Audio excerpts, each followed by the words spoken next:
Guys, you want to know where I'm not right now? I'm not at OTAs. Seriously though, last night I almost went to the hospital. That's not a joke. Like, it was actually really scary. We were playing softball last night and it was like 96 degrees out or something like that, and I went into heat stroke and I almost collapsed on the field. Right before I came out of the game, a pop-up got hit to like shallow right center field or something like that, and I can just remember running in, and as I was running in to catch the ball, my vision literally just started tunneling. Thankfully, my friend caught the ball, and after that I took myself out of the game and I had to go drink like 4 bottles of water and wait at the complex for an hour after the game to make sure I was good to drive. If it's hot outside, guys, you gotta drink, and you gotta drink a lot of water. Water. And believe me, I hate water. I know it's not the most exciting drink to have, but if you don't drink a lot of it, especially on hot days like that, that kind of shit's gonna happen, and it is super scary. So please just drink water.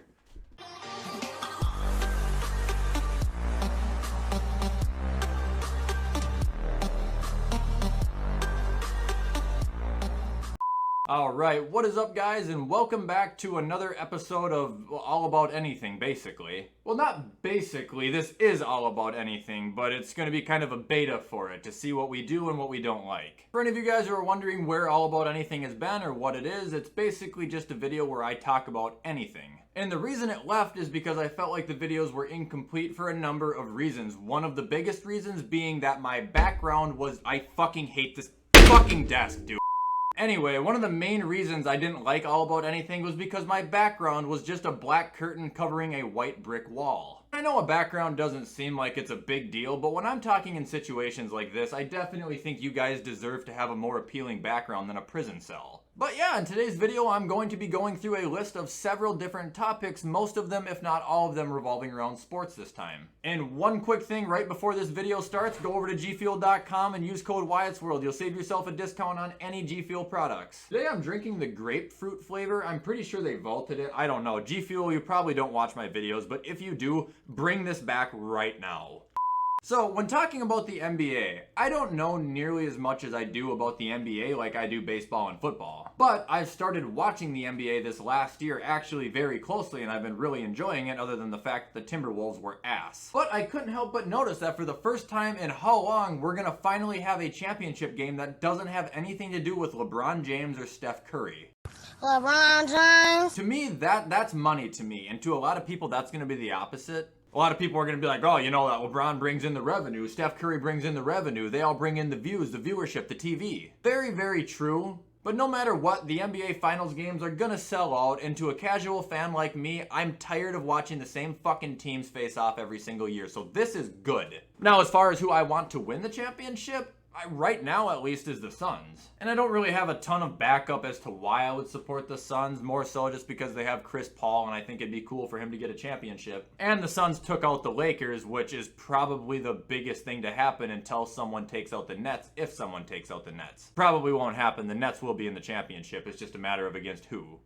But with that being said, we're going to go right back on the topic of LeBron James. One of the most controversial athletes in the world right now. He's either loved or he's hated. My personal thoughts and opinion on LeBron James, as an athlete and as a basketball player, he's fantastic. As a person, he's maybe one of the most unlikable people I've ever seen in my life. Like, I absolutely cannot stand him off of the basketball court. But we're not talking about LeBron as a person, we're talking about him as a player. And anybody who is on social media right now would probably see the massive amount of shit that he's taking because he basically gave up in the last 2 games of the series against the Suns. I can't show footage on YouTube, I'm sure you guys can find it with relative ease, but I don't want to get my video taken down. And then, we get attacked by the LeBron fans, who all say that nobody loves to see anybody fail more than LeBron James. You guys understand he brings that upon himself, right? How he acts is why people don't like him. It's really hard for me to like a guy who doesn't finish the game that he's playing when he's supposed to be the GOAT. That doesn't sit well with me. That makes me look at him and think he's a douche. Now, we will talk about my friend, Trey Young. I hate this guy so much that I like him. It makes no sense. I absolutely hate Trey Young to the point that I actually like him. He is such an asshole, dude. This guy is the biggest asshole in the NBA. He is such a villain. An example of Trey Young being an asshole, but a good asshole, was when they beat the Knicks and he hit the game-clinching 3 and he turned around and took a bow in Madison Square Garden in front of all the Knicks fans. That was so cold. Like, that is something that I think Trey Young Young had dreamt about as a kid and that finally came true. Always talking trash. He's always screaming at the fans. He's always giving hand gestures. He's always got that chip on his shoulder. He is basically Jalen Ramsey of the NBA. Which with me is okay because much like Jalen Ramsey, Trey Young can back it up. So that's why I call Trey Young my friend, is because I fucking hate him, but I like him because he's so goddamn good at the game. Okay, so we're gonna go into baseball now for a brief second. Like I said, we don't have a whole lot to talk about here. We might as well start off with the shitty Twins. All right, next team, nothing to talk about there. As far as the actual MLB season goes, and for every team in it, other than my Twins looking like dog shit, the rest of the league seems to look like how it should or how it will be for the remainder of the season. We know who the good teams are, we know who the bad teams are, now it's just a matter of who can finish. I mean, you look at the National League, you got the Mets, you got the Braves, you got the Giants, you got the Padres, you got the Dodgers all in one division, you got the Cubs, you got the Brewers, we go over to the AL, you got the Rays, you got the Red Sox, you got the White Sox, you got the A's, and the Astros, but I'm not gonna really acknowledge them because I think they're a cheating sack of shit. Anyway, back on the MLB though, for those of you guys who don't really know baseball all that well, coming up in July is going to be something called the AllStar Break. It's where they have the All-Star Game, the Home Run Derby, you know, this and that. It's like a week off of actual baseball. During that time is when all the teams who are really, really bad, Twins, will get rid of all of their one-year contract players. That's what you call selling the team. So, we might know what the league looks like now. We're going to have a really good idea of what it's going to look like here in about a month and a half. If you're a baseball fan and your team is bad and you have any great players who are on a 1 to 2 year deal, there is a 95% chance you will not have them after July. I'm already expecting the Twins to get rid of about 8 people, which might be for the better. I just hope they get rid of the manager too. Rocco Baldelli, I'm sorry man, but you need to get the fuck out of Minnesota. One of the worst things to happen to the Minnesota Twins, you do not know how to handle pitchers. You do not know when to play pitchers. You do not know when to pull pitchers. This is a message for Rocco Baldelli. You might have gotten manager of the year last year. You know what? Paul Molitor did too, and he got fired the following year like you're about to. All right, on to the NFL. So, to start off the NFL here, I just want to talk briefly about Julio Jones. I want to talk about how fucking shitty Julio is going to be. I'm just kidding. Please take a joke. Yeah, I wanted Julio to go to the Titans really, really bad. He did. I'm super happy. For those of you who haven't heard yet, he's actually going to be wearing number 2 instead of number 11. Obviously, AJ Brown's wearing number 11. Julio's probably not going to steal his number back. Although I guarantee you AJ Brown offered it to him. It's gonna definitely be weird to see Julio running around in single digits, but I mean, it's just a number, I guess, and we'll get over it. But when talking about the Titans, we look at their offense now. You've got Ryan Tannehill, you've got Julio Jones, you've got AJ Brown, and then Derrick Henry. That's a really, really good foundation to have on your house there. I'm not quite sure you can have much better than that. The only thing I don't like about the Titans is their defense, which is honestly pretty bad. And I don't think they have anybody for a tight end right now. To my knowledge, the Titans did have a tight end. He went to Harvard. I don't know what his name was. I just remember the announcers talking about it. He's kind of young, like mid-20s maybe. He could be decent, but I don't think he's going to come in and lead the charge like Jonnu Smith was for Ryan Tannehill in the first 8 weeks of last season when he was great. I think the Titans are going to be extremely fun to watch. I'm just a little bit worried about certain parts of their team. Up next on the NFL, well, kind of, we got Madden. What do we know about Madden 22 right now? That's a great question, and I'll answer it for you. We know nothing. It is June 9th, 2021. Madden's supposed to come out in about 2 months from now, and we still don't know a damn thing.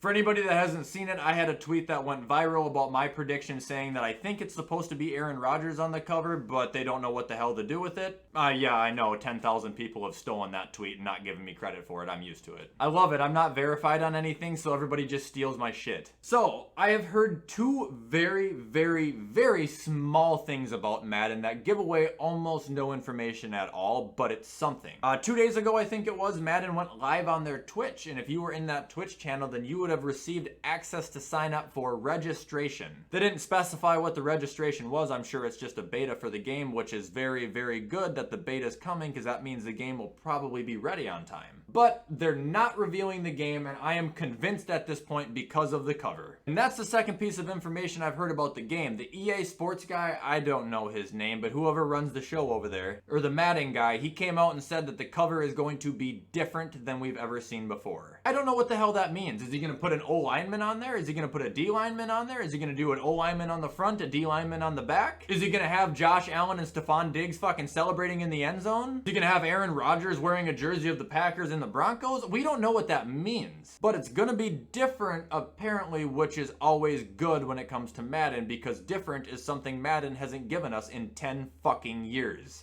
Anyway, enough about Madden. Why don't we talk about the man of the hour, Jordan Love? He's shit. This is what I don't understand about Jordan Love, and I made a tweet about it last night. Where is his value coming from? Okay, these are his stats. He had one good year, his sophomore year at Utah State. He got drafted in the first round to the Green Bay Packers over Jalen Hurts. That makes me sick to my stomach. Or for anybody to look at Burrow's numbers and be like, bruh, he had one good year in college too. You can't just say that about Jordan Love. How, and I've said this before, how does your first round draft pick come into your team and not even win the job as a backup? He was drafted in the first round, and his career path right now is looking like he was an undrafted free agent. Not to mention his practice report from his OTAs has been absolutely dreadful. He has less than 50% for his completion percentage, and he's failing 2-minute drills. He's not ready. He's not gonna be ready. He was ass when they drafted him, and he's gonna be ass when they play with him. I don't understand it. I don't have any faith in him. Could I be proven wrong by Jordan Love? I certainly could be. Do I think he's gonna prove me wrong? Fuck no. I'm expecting him to be out of the league in about 4 years. Alright guys, and to end the video off, I'm going to be giving you guys 5 of my top fantasy PPR boomers for the 2021 season. To anybody who follows me on TikTok, you guys have probably already seen this list. It's not going to be the same TikTok video. I'm going to re-talk about it, but I put these 5 on TikTok like a week ago. Anyway, in no particular order, at number 5, we've got Robert Woods. I've talked about this guy a ton, you guys know that, but you have to look at his situation.